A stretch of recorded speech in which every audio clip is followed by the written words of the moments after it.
আজ হাড় কাঁপানো শীতে কাঁপছে গোটা শহর সহ পুরো বাংলা।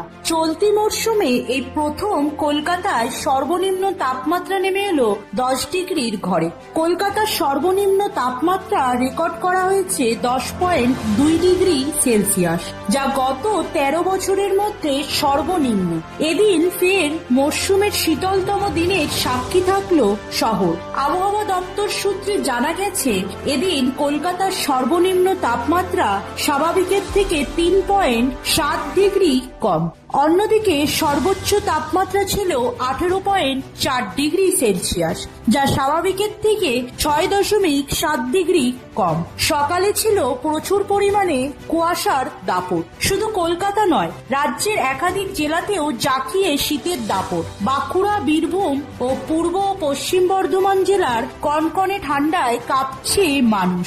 একই পরিস্থিতি লক্ষ্য করা যাচ্ছে মুর্শিদাবাদ ও নদিয়া জেলাতেও। দক্ষিণবঙ্গের প্রায় সব জেলাতেই ফের পারদের পতনের প্রবণতা দেখা যাচ্ছে।